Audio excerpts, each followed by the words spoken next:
Starting off with the NFL, I am going to give my Quench Gum this week to Robert Mathis of the Colts. I've never seen anyone get off the line of scrimmage as fast as he was this week against the Giants. 2 sacks, a forced fumble. It was just unbelievable. Just gave us fits the entire game. We could do nothing at all to stop him. Not a thing. No, you couldn't double team him. He was just too fast. He was just blowing past double teams. If we send him back over there, nothing. Made no difference. We talked about it when we talked about when we broke down the game. He's just a juggernaut, and I've never seen. I could not believe it's like he knew the snap count better than even Eli Manning knew it. He was probably just cheating. Instant, like he was cheating. I think he had. I think he was doing an inception in Eli Manning's head about the snap count. Maybe Peyton Manning with the whole twin thing was actually talking. Twins. First of all, they're not twins. Sure. I think it was Inception. Inception. Yes. All right. Did an Inception. He planted the snap counts in Eli's head. It did look like that. I mean, he did the snap count more than the offensive line did half the time. Ridiculous. All right, my Quench Gum, I'm going to throw it to Matt Schaub. He helped me to a big victory in my fantasy team this week. But not so fast, my friend. But 38 of 52, 497 yards, 3 touchdowns. Didn't really do much last week. Didn't have to. Had to turn around, hand the ball off to Arian Foster. This week needed to win this game for his team. Put the game on his shoulders in the second half. Came back down. Came back from down 20 to 7 against 27 to 10. They were down 20 to 7 at one point. Okay, and 27 to 10. And 27 to 10 at one point. Fought back. What? Just loud. No. 20 to 7 and 27 to 10. Yeah, that's right. Nah, just had a huge game for them. Just huge game. I mean, he was the key to them winning that game. 497. That's just unbelievable. Just 497 yards. I mean, if you throw for almost 500, you get a Quench Gum. 3 more yards. They couldn't have gone 3 further yards, throwing a 3-yard pass before kicking the field goal. Just give them 500 for the game. All right, Greg. I was changing my mind last second here. Oh boy. I was going to go with McFadden, but there's nothing special about beating the Rams.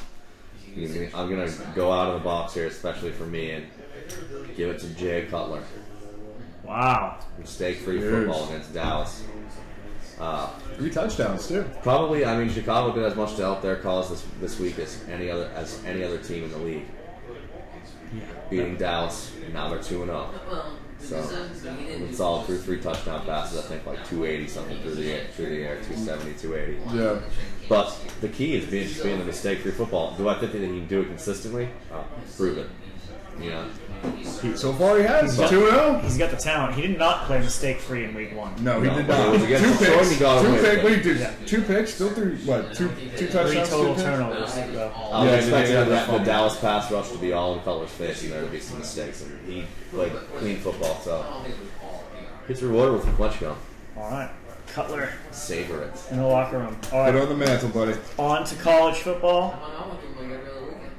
Ryan Mallett, the quarterback of Arkansas, 21 of 33 for 380 and 3 touchdowns. But the real reason, those are nice numbers, but the real reason why he won it was coming up with the clutch 40-yard touchdown pass to Greg Childs with 15 seconds left to get the big SEC win against Georgia. Yes. That was a great game, too. Yes, it was. That was a great game. I love the in-play commentating by the SEC announcer who said, "Childs, please," as he's running up, "Childs, please." Too funny. He wasn't even at the 20-yard line, and he had already come up with that. I was impressed. He must have been something that he gained. Sitting on that. He must have. He had to have been sitting on that. Ocho probably sent it to him. Can you please say this on the air? Yeah. It'll make people think of me. All right, my Quench Gum for the college football player of the week goes to Taylor Martinez from Nebraska, quarterback out of Nebraska. 7 of 11 for 150 yards, and threw his first passing touchdown of the week. Of the season. Of the season. What? Sorry, that's what I meant to say. Okay. Against Washington. Also rushed 19 times for 137 yards and 3 touchdowns, making his total for the season 8 rushing touchdowns in 3 games. I think Nebraska is for real, and I think this guy is a big reason why. He out Jake Locker. He did out Jake Locker. Jake Locker was miserable in that game, and Taylor Martinez was amazing. Yeah, just shredded that Washington. Nebraska looks awesome. They do. If Nebraska keeps rolling like they are rolling. Didn't I say it before the season? That their schedule looks really good, and I could easily see them going undefeated. If they go undefeated and win the Big 12, that's always the winning of the Big 12. But do they look like the strongest team in the Big 12 right now? I think so. I think it's hard pressed to say they don't. I mean, I agree. three very impressive wins. Very impressive wins for Nebraska. And this one was. And granted, Washington is not that good of a team, but it's hard to play in Seattle. Yeah. I mean, it's not an easy place to play. I mean, and it's Jake Locker. I mean, you got to figure Jake Locker's going to have that team putting some kind of points up on the board. But who did you got to Ryan Mel. Oh, okay. You got to give a lot of credit to the coaching staff of Nebraska. They completely took Jake Locker out of the game. Yeah. All right, we got to get this moving because we still have baseball to go. Greg. I was going to give mine to the running back from Temple, Bernard Pierce, but I'm going to change my mind. I'm going to give it to the coach from Michigan State. I forget his Mark name. D'Antoni. Mark D'Antoni. Yes, who I think actually was like hospital. D'Antonio. He had a heart attack yesterday. The day after that game, has a heart attack. Too much excitement. But honestly, I mean, that's going to be a great feeling. You know, you're only going to use that play once in a season, maybe twice. And to be able to pull it out at the exact right time to win the game on that play against Notre Dame is. You can say what you want about Notre Dame and that they're not good anymore, but beating Notre Dame is still beating Notre Dame. Sure. It feels good, especially for Michigan State. I mean, that's a tough matchup for Michigan State. That's always Michigan State Notre Dame games are always unbelievable games. They are. They're always unbelievable games. I want to look up stats of that, but yeah, we don't have time for that. I'll come back. We'll talk off the air about it. All right, baseball. Oh, we still have baseball. Yes, we still got baseball. Quench gum. My baseball quench gum this week goes to Brett Myers. Under the radar all season. He's 13-7 now with a 2.76 ERA for the Astros. Last 8 starts, 5-0 with a 1.47 ERA, 53 strikeouts in 55 innings. And the Astros, remember they started off the season 1-9. They were horrible at the beginning of the year. They were 40-59 at one point. And now they're 72-77 and in 3rd place. So they've gone 32-18 in their last 50 games. And Brett Myers deserves a lot of the credit for that. Next. My quench gum's going to Sinsu Chu. One of the, to me, very underrated Japanese ball player. But over the last 7 days... He's Korean. Is he Korean? Yes. Sorry. Asian.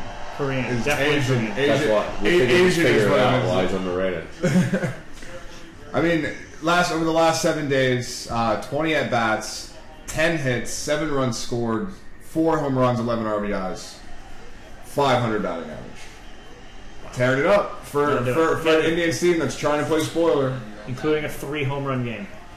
The 17th. Yeah, he had a 3-run home run game on the 17th, so that would be Saturday. No, Friday. Greg? Yes. Mine goes consecutive quench gums here for Troy Tulowitzki. It's just unbelievable. Deserves it. His last six games, he has 6 home runs, 17 RBIs, and 9 runs scored, bringing his grand total for the last 16 games to 14 home runs, 32 RBIs, and 23 runs scored. His OPS in September is 1.4. Oh my God! I think that's got to be some kind of record. That's just unbelievable. Wow. It's just 1.4 OPS. He's got 14 home runs in his last 16 games. If you have an OPS of 1 or over, that's just unbelievable leading the league. If you have an OPS of 0.4, that's still not too bad. he has 1.4. I mean, that's just out of this world. And not to mention, single-handedly lifting the team up onto his shoulders. Oh, yeah. And not to mention deep balls, my fantasy fantasy baseball team. All right. Tulo, Brett Myers, Shin-Soo Choo. This is the baseball one. All right, that's it. We're done for the night. See you Thursday. See